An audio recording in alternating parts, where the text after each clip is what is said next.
세계에서 처음으로 노르웨이의 전기차가 휘발유차를 앞섰다고 합니다. 어떻게 가능했을까요?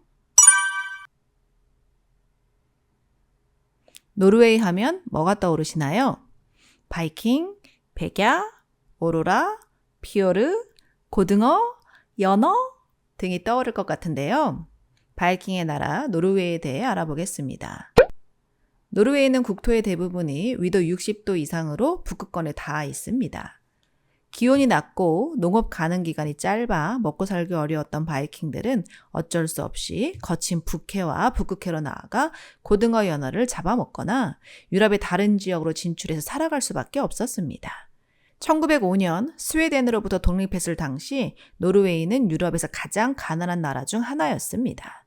그러다 1970년대 북해 유전이 터지면서 노르웨이는 유럽에서 가장 부유한 나라가 되었습니다. 석유와 천연가스로 잘 먹고 잘 사는 노르웨이는 왜 석유로 가는 자동차가 아니라 전기차를 선택했을까요? 물론 환경을 중시 여기는 문화나 정책이 영향을 줬겠지만 가장 중요한 건 바로 수력입니다. 수력으로 대부분의 전기를 충당할 수 있기에 가능한 것이죠. 물레방아에서부터 그 기원을 따지는 수력은 다 아시다시피 떨어지는 물의 힘으로 전기를 만드는 것입니다. 그러기 위해선 큰 낙차와 풍부한 수량이 필요합니다. 노르웨이가 있는 스칸디나비아 반도에는 스칸디나비아 산맥이란 큰 산줄기가 있습니다. 거기에 빙하 녹음물이 풍부해 수력을 하기에 매우 적합하죠. 지구상의 물은 대부분 해수이고 일부가 육수인데요. 여기서 말하는 육수란 냉면 육수가 아니라 육지의 물을 총칭하는 것입니다. 육수의 대부분은 하천이 아니라 바로 빙하 상태로 존재합니다. 그래서 그 지역의 강수량보다 더 중요한 게 바로 빙하의 존재 유무입니다. 현재 세계에서 수력을 가장 많이 하는 나라는 어디일까요? 바로 중국입니다. 중국의 유명한 하천으로는 황하, 양쯔강, 그리고 중국에서 발원해서 라오스, 캄보디아, 베트남을 관통하는 메콩강이 있습니다. 그중 양쯔강 상류엔 세계에서 가장 큰 댐인 싼샤댐이 있죠. 이 양쯔강과 메콩강의 상류가 현재 티벳 고원이고 그곳엔 비가 많이 오진 않지만 해발 고도가 높아 빙하가 많이 분포합니다. 그 빙하 녹음물이 수자원의 근원이라 중국이 티벳을 절대 놓아주지 않고 있는 것이지요. 높은 산과 빙하 녹음물이 풍부한 노르웨이는 수력으로 전력의 대부분을 공급하고 있습니다. 앞바다에서 나는 석유, 가스는 팔아서 돈을 벌고 자신들이 필요한 전력은 빙하가 다 해결해주니 참으로 부러운 나라가 아닐 수 없습니다. 현재 전기차가 가장 많이 보급된 나라는 미국과 중국입니다. 그러나 인구 대비 가장 많은 전기차가 보급된 나라는 노르웨이입니다. 풍부한 수력과 전기차에는 세금을 전혀 물리지 않고 도로나 주차장 이용료도 받지 않으며 버스 전용로 주행도 허용하는 등 파격적인 인센티브를 부여한 덕분이죠. 2024년 첫 분기 기준 중국에서는 전기차가 총 자동차 판매의 거의 절반을 차지하고 유럽에서는 4분의 1 이상, 미국에서는 9분의 1 정도가 전기차로 판매되고 있습니다. 2035년까지 전 세계적으로 판매되는 차량의 절반 이상이 전기차가 될 것으로 예상하고 있습니다.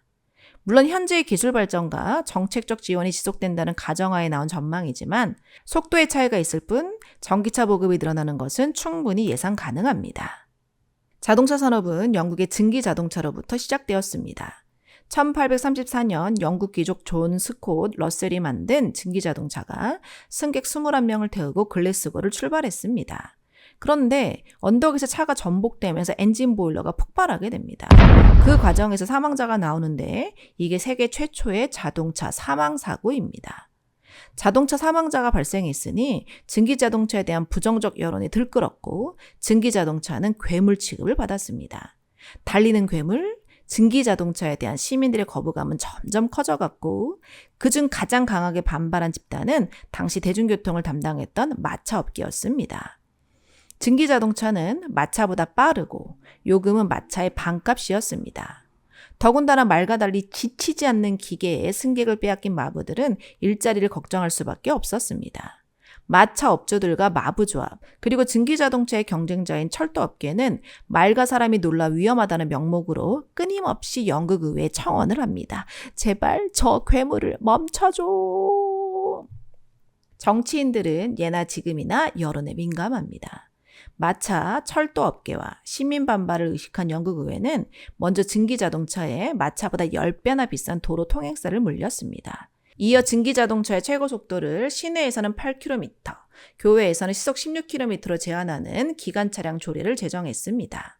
이것도 모자라 1865년에는 위험을 알리는 붉은 깃발이란 뜻의 적기 조례를 만들어 빅토리아 여왕의 이름으로 공표합니다. 세계 최초의 도로교통법인 적기 조례의 내용을 보면 첫째, 증기자동차의 최고 속도를 시내에서는 시속 3.2km, 교외에서는 시속 6.4km로 제한합니다. 이는 사람이 걷거나 가볍게 뛰는 속도입니다. 둘째, 증기자동차는 운전수, 기관원, 붉은 깃발을 든 신호수 등 반드시 3명으로 운행해야 합니다.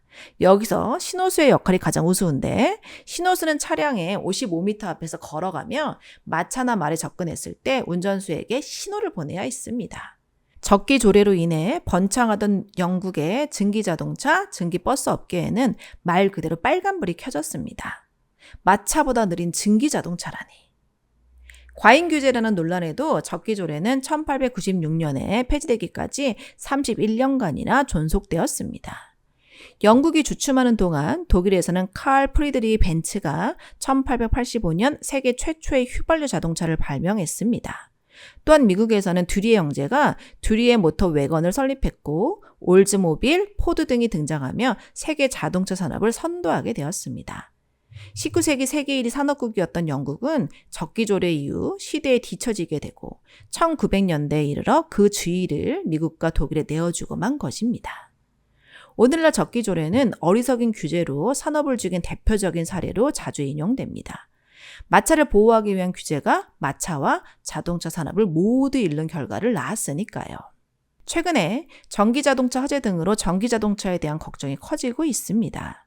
증기자동차로 시작된 자동차 산업에 내연기관이 등장하고 그게 자동차 엔진으로 정착하는데 100여 년의 시간이 필요했다고 합니다. 석기 시대는 돌이 없어서 끝난 것이 아니다. 1970년대 오펙을 주도하던 중동의 석유왕 아흐메드 자키 야마니가 했던 말입니다. 석유 생산으로 잘 먹고 잘 사는 미국의 텍사스는 현재 태양광으로 전력의 3분의 1 이상을 충당하고 빅테크 기업을 유치하며 캘리포니아 지역보다 빠르게 경제가 성장하고 있습니다. 역시 석유 수출로 잘 먹고 잘 사는 두바이에 가면 스마트 팜트리가 있는데 이 인공 야자수는 태양광으로 스스로 전기를 만들어내고 있습니다. 러시아 우크라이나 전쟁 이후 세계적으로 에너지 안보가 부각되면서 단기적으로 필요한 화석연료는 충분히 확보해야 합니다. 그러나 지구온난화가 정말 심각하게 우리 삶을 위협하고 있고 곧 탄소 중립 시대는 옵니다. 자원이 없는 우리나라는 배터리, 전기차, 수소경제 등의 큰 흐름을 도전적으로 볼 필요가 있을 것 같습니다. 기존의 것이 익숙하고 편합니다. 그러나 적기조례처럼 발전을 거부하고 시대의 흐름에 역행한다면 미래의 먹거리를 걱정해야 할 것입니다. 변한다는 건 언제나 고통과 혼란이 따르는 일이지요.